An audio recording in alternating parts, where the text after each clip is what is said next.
Bom dia, segundo ano A e B, dando continuidade à nossa aula do dia 3 de abril sobre os filósofos contratualistas.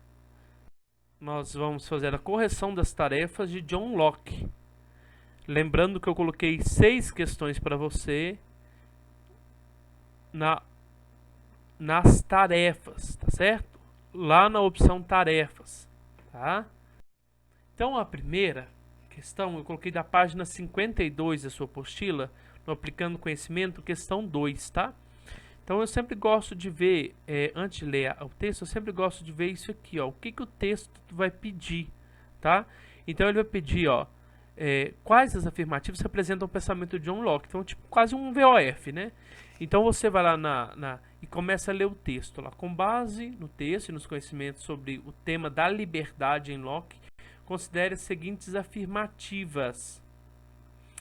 A liberdade natural do homem deve estar livre de qualquer poder superior na terra e não depender da vontade ou da autoridade legítima do homem, desconhecendo outra regra além da lei da natureza. A liberdade do homem na sociedade não deve estar edificada sob qualquer poder legislativo, exceto aquele estabelecido por consentimento da comunidade civil. Então ele está falando ali da formação do poder legislativo, que se dá depois então do acordo social, né? O homem ele então entrega a sua liberdade. Nós temos que lembrar que John Locke ele entende que o homem é bom por natureza, só que a sua natureza às vezes a partir do momento que o homem começa a adquirir bens, eles começam a ter algumas picuinhas, algumas rivalidades. Então, para que nasceu o Estado? O Estado, então, deveria nascer, então, para resolver essas picuinhas entre os homens. Então, vamos lá.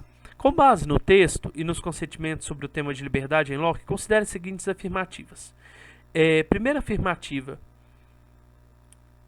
No Estado civil, as pessoas são livres porque inexiste qualquer regra que limite suas ações. Está incorreta. Em Locke, no estado de natureza, os homens vivem de forma pacífica, que pode ser explicada pelo reconhecimento dos homens como seres livres e iguais. Nesse estado, o ser humano possui direitos naturais, aqueles adquiridos ao nascer, como direito à vida, liberdade e propriedade, e vive sobre a lei da natureza, ou seja, a lei da razão, que impõe a cada homem a obrigação de preservar-se a si mesmo e também o restante da humanidade. Então a primeira está errada. A segunda vai falar no estado pré-civil, quer dizer, antes da sociedade, a liberdade das pessoas está limitada pela lei da natureza. Isso está correto. Eu acabei de falar sobre isso agora. Antes da sociedade, o homem tinha a sua racionalidade e a questão da liberdade. E essa liberdade estava limitada, então, pela lei da natureza, do ir e vir, do poder fazer todas as coisas.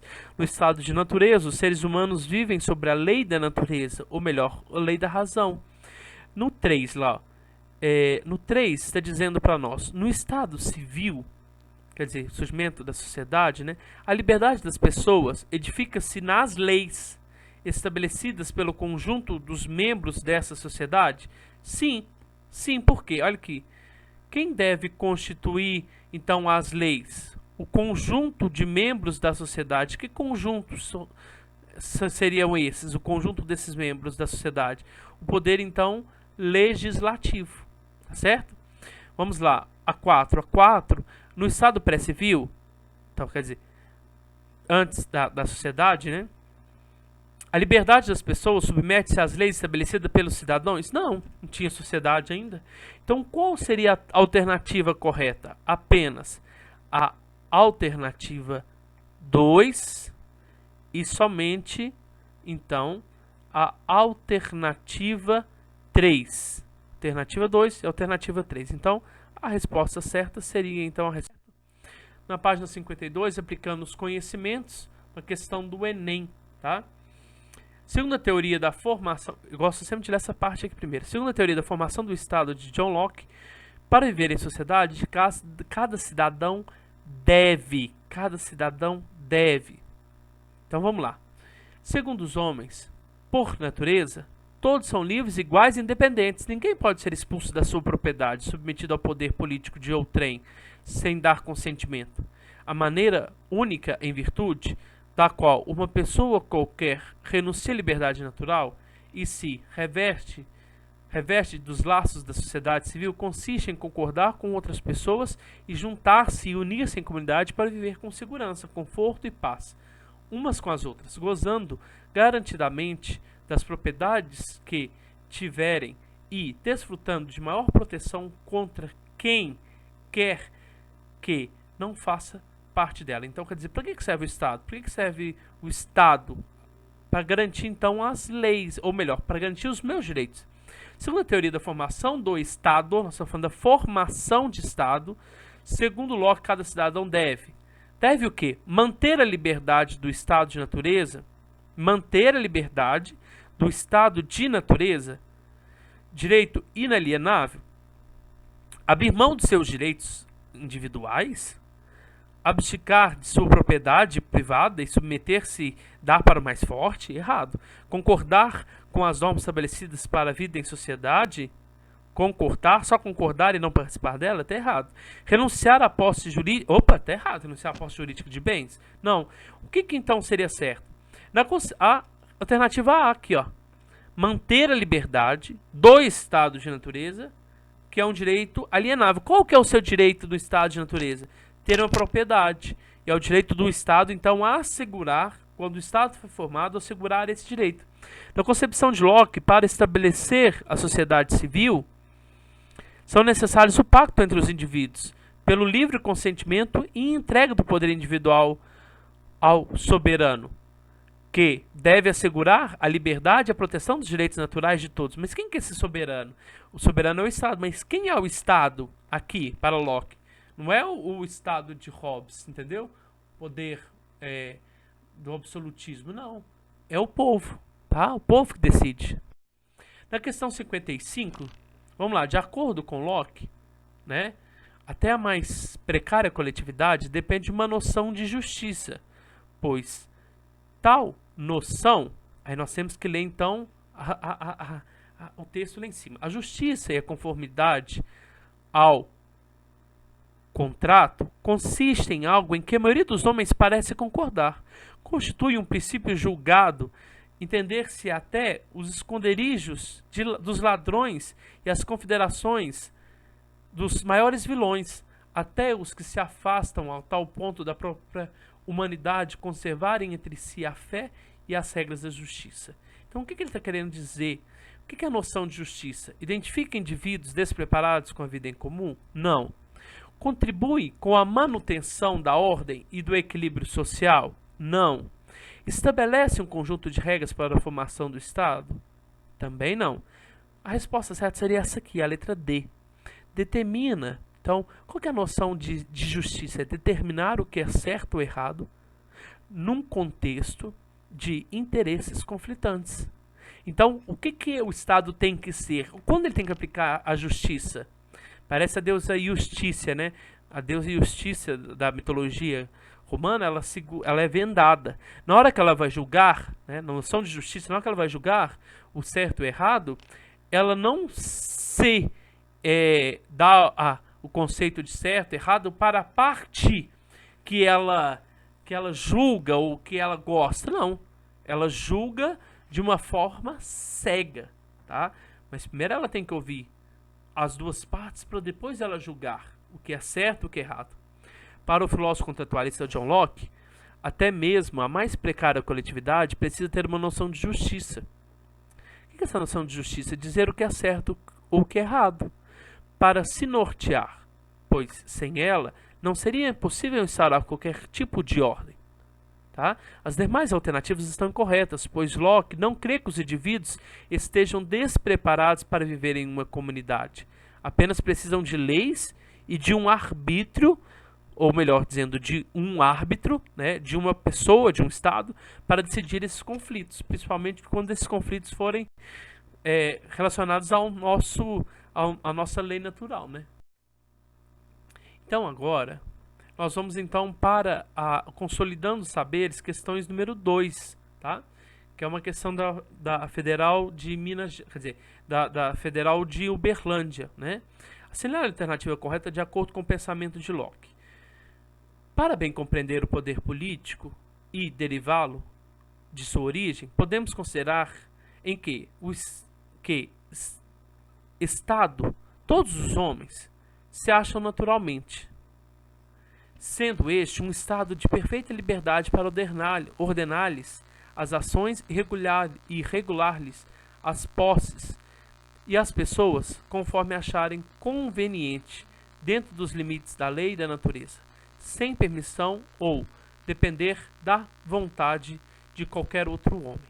Assinale a alternativa correta de acordo com o pensamento de Locke, tá? Então, qual seria a resposta certa? A condição natural do homem é estar sob a dependência da vontade de outro homem? Errado. Locke separa a origem do estado da condição natural do homem? Não. A gente tem que entender a condição natural para depois entender a formação do estado. Locke concilia a liberdade dos homens com os limites da lei da natureza, que não depende das vontades dos homens? Segundo os nossos estudos, seria essa a resposta certa, porque no estado de natureza, segundo Locke, imperam apenas as leis da natureza que impõem a cada homem preservar-se a si mesmo e também o restante da humanidade. Por meio dessa noção, Locke relaciona de modo indissociável os direitos dos indivíduos e o seu dever moral de preservar a comunidade. No entanto, não pode ser juízes de si mesmo. Por isso, necessitam passar à sociedade civil, onde haverá leis civis criadas pelos homens e árbitros, para decidirem imparcialmente quando houver conflito. As demais alternativas estão incorretas, pois a condição natural do homem é ser livre. A origem do poder político depende da origem da sociedade civil. Então, para nós, qual seria então a resposta correta? Seria essa resposta C aqui, tá certo? Isso que é só uma continuação que ele cortou lá da apostila. Então, olha para você ver, Thomas Hobbes e John Locke, importantes teóricos contratualistas, discutiam aspectos ligados à natureza e o surgimento do Estado. Thomas Hobbes, diferente de John Locke, entende o estado de natureza como